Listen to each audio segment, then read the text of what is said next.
को भी इच्छा मृत्यु का एक पत्र लिखा है। और हमारे पास में जब आदमी इतना हताश हो जाता है, इतना परेशान हो जाता है कि वो परिवार से लेकर आर्थिक स्थितियों तक टूट चुका होता है, ऐसे में सिर्फ उसके पास में मर जाने के अलावा कोई विकल्प बचता नहीं है। इनकी मंशा इतनी खराब है हमारे प्रति कि वो एक तुगलकी फरमान जारी कर देते हैं कि हमारे पास समायोजन का कोई नियम नहीं है। जो है मांगे पूरी नहीं होंगी तो हम लोग विधानसभा घेरेंगे। उसके बाद में जो है आमरण अनशन और भूख हड़ताल के अलावा हमने राष्ट्रपति जी कि सुप्रीम कोर्ट ने कहा कि रिक्तियों में अगर रिक्तियां हो तो समायोजन किया जाए।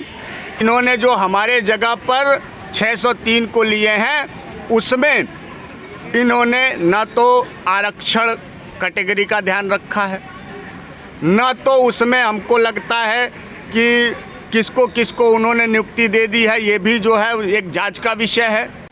हम मौजूद हैं लखनऊ के इको गार्डन में, जहां पर यूपीपीसीएल के कर्मचारी पिछले 52 दिन से लगातार धरना दे रहे हैं। वहीं सरकार की तरफ से लगातार कोई सुनवाई नहीं हो रही है। तो आइए जानते हैं इनसे कि आखिरकार क्या वजह है कि 52 दिन से धरना चल रहा है, सरकार की तरफ से कोई सुनवाई क्यों नहीं हो रही है। देखिए, सरकार की तरफ से सुनवाई का तो अब सरकार ही जाने। हम लोग अपना कर्म कर रहे हैं और इस उम्मीद से कर रहे हैं कि सरकार हमारे मामले को संज्ञान में लेकर के कार्य करेगी। एक बड़ा दुख होता है कि जब कोई अधिकारी जो है वो सत्ता पर हावी हो जाता है, शासन को अपने स्तर से चलाने का काम करता है और सरकार की छवि खराब करने का काम करता है, तब बड़ा कष्ट होता है कि वो अपने आप को सुपर पावर मान लेता है। यही हाल है उत्तर प्रदेश पावर कॉरपोरेशन के अधिकारियों की।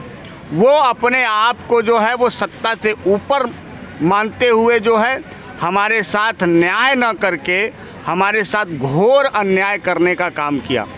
जबकि माननीय उच्चतम न्यायालय ने स्पष्ट कहा है अपने आदेश में कि 3 साल की विभागीय सेवा और प्रथम वरीयता चयन सूची में होना एक कारक है।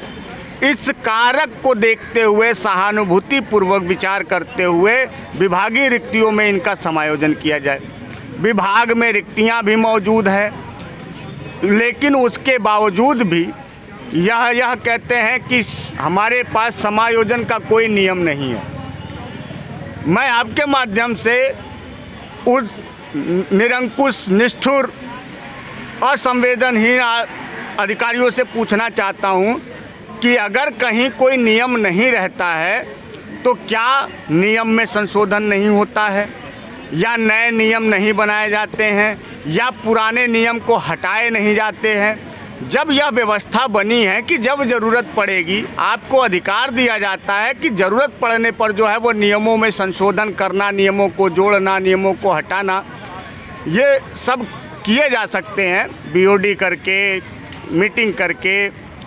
लेकिन उसके बावजूद भी इनकी मंशा इतनी खराब है हमारे प्रति कि वो एक तुगलकी फरमान जारी कर देते हैं कि हमारे पास समायोजन का कोई नियम नहीं है। अतः मैं जो है आगामी भर्ती परीक्षा में उन अभ्यर्थियों को एक बार परीक्षा में बैठने की अनुमति देता हूं कि जो अधिकतम आयु सीमा पार कर चुके हैं। महोदय, सुप्रीम कोर्ट के आदेश की भी अवहेलना है कि सुप्रीम कोर्ट ने कहा कि रिक्तियों में अगर रिक्तियां हो तो समायोजन किया जाए। हमने अपने प्रत्यावेदन में मांग किया कि माननीय सुप्रीम कोर्ट के आदेश के अनुपालन में रिक्तियों में हमारा समायोजन किया जाए। हम मांग रहे हैं समायोजन और वो हमको दे रहे हैं कि जो अभ्यर्थी जो है वो अधिकतम आयु सीमा पार कर चुके हैं उनको एक बार परीक्षा में बैठने का अवसर। तो फिर जो कारक माननीय सुप्रीम कोर्ट ने माना है उस कारक का क्या हुआ? माननीय सुप्रीम कोर्ट ने तो हमारे 3 साल की सेवा को और हमारे प्रथम वरीयता चयन सूची को, प्रथम वरीयता चयन सूची का मतलब कि हमने लिखित परीक्षा पास करी थी, हमने इंटरव्यू फेस किए थे, उसमें हमारा स्थान उच्च था, उसके बाद तो हम जाकर के नियुक्ति पाए थे। नहीं, सुप्रीम कोर्ट इसे 52 दिन हो गया है सरकार की तरफ से, मतलब सरकार की तरफ से कोई कार्रवाई, आश्वासन कुछ मिला? देखिए, सरकार की तरफ से यहाँ तक धरने पर तो कोई नहीं आया, लेकिन चूंकि काम हमारा है हम लोग खुद यहाँ से निकल करके सरकार के पास गए। माननीय मुख्यमंत्री जी से भी मिलने का प्रयास हुआ, लेकिन दुर्भाग्य ये रहा कि उनसे मुलाकात नहीं हो पाई जनता दरबार के माध्यम से। दूसरा, हम लोगों ने ऊर्जा मंत्री जी से भी मिले, माननीय वित्त मंत्री जी से भी मिले, माननीय कानून एवं न्याय मंत्री जी से भी मिले, माननीय श्रम योजना एवं सेवा मंत्री स्वामी प्रसाद मौर्य जी से भी मिले।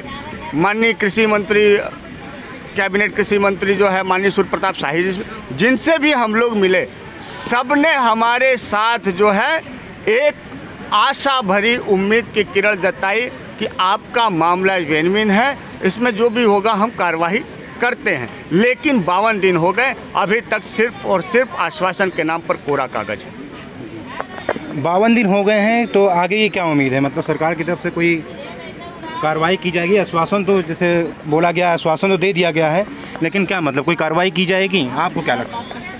देखिए, कार्रवाई की ऐसी बात है कि कार्रवाई करना उत्तर प्रदेश पावर कॉरपोरेशन का काम है और उत्तर प्रदेश सरकार का काम है।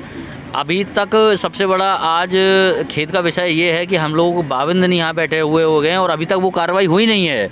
हम लोगों को जो है माननीय ऊर्जा मंत्री जी द्वारा आश्वासन दिया गया, हम लोगों को जो है सरकार से आश्वासन मिला कि आप लोगों पर जो है विचार चल रहा है, आप लोग समय का इंतज़ार कर लीजिए। लेकिन आज दुख भरी स्थिति ये है कि माननीय ऊर्जा मंत्री से 5 बार मुलाकात करने के बाद और 52 दिन इको गार्डन में भरी धूप में, आंधी में, तूफ़ान में और तेज़ बारिश में बैठने के बावजूद, इतनी तबीयत ख़राब होने के बावजूद हम लोग जो बैठे हुए हैं, लेकिन कॉरपोरेशन का कोई भी अधिकारी यहाँ मिलने नहीं आया है और जो आश्वासन हमको दिया गया है उस पर अभी तक कोई कार्रवाई नहीं हुई है। इससे बड़ा हम लोगों में रोष व्याप्त है और इसी के चलते आगामी जो 10 तारीख है, इस पर हम लोग जो है विधानसभा घेराव करेंगे। अगर हमारी 10 तारीख तक जो है, कल का दिन बीच में है, अगर कल तक हमको कोई आश्वासन नहीं मिलता है तो हम लोग जो है 10 तारीख को विधानसभा घेराव का अपना जो है कार्यक्रम करेंगे। अगर उसके बाद में भी हमारी जो है मांगें पूरी नहीं होती हैं तो फिर हम अनिश्चितकालीन भूख हड़ताल और आमरण अनशन भी करेंगे। और हम सरकार को ये बताना चाहते हैं कि हमारी बिल्कुल जो समायोजन की मांग है वो बिल्कुल न्यायोचित है, जिसमें सुप्रीम कोर्ट ने भी हमारे समायोजन के लिए उनको अपेक्षा की है और रिक्तियों और जो उनके पास में रिक्तियाँ पड़ी हुई हैं उन पर भी हम लोगों को बड़े आराम से रखा जा सकता है। आज कॉरपोरेशन के पास में कोई दिक्कत नहीं है। लेकिन सबसे बड़ी बात यही है कि ना तो ऊर्जा विभाग ना उत्तर प्रदेश पावर कॉरपोरेशन इसमें अभी तक रुचि ले रहा है। अगर हमारी जो है मांगें पूरी नहीं होंगी तो हम लोग विधानसभा घेरेंगे। उसके बाद में जो है आमरण अनशन और भूख हड़ताल के अलावा हमने राष्ट्रपति जी को भी इच्छा मृत्यु का एक पत्र लिखा है। और हमारे पास में जब आदमी इतना हताश हो जाता है, इतना परेशान हो जाता है कि वो परिवार से लेकर आर्थिक स्थितियों तक टूट चुका होता है, ऐसे में सिर्फ उसके पास में मर जाने के अलावा कोई विकल्प बचता नहीं है। तो बस हम उसी स्थिति पर हैं। आज हम लोग सुबह जो है खा के आते हैं तो हमें शाम का पता नहीं रहता है कि हम लोग पे खाएंगे कि ना। हम लोग जो है चारबाग के फुटओवर ब्रिज पर सोते हैं, हम पे खाने तक के पैसे नहीं हैं। तो ऐसी स्थिति में आज हमारे और हमारे परिवार के अलावा भूखे मरने के अलावा कोई ऑप्शन बच नहीं रह गया है। तो अब उसी कंडीशन में बस यही है कि सरकार हमारी मांगों को मान लो तो ठीक है, नहीं तो फिर जो है हम आगा स्टेप जो है विधानसभा घेरने का और उसके बाद में अनिश्चितकालीन आमरण अनशन और भूख हड़ताल का करेंगे। जैसा कि आपने देखा, इनका साफ तौर पे कहना है कि अगर हमारी मांगें 10 तारीख तक नहीं पूरी होती हैं तो 10 तारीख तक इन्होंने साफ कह दिया है कि हम विधानसभा का घेराव करेंगे। कैमरा पर्सन सतीश के साथ मैं अंकित तिवारी।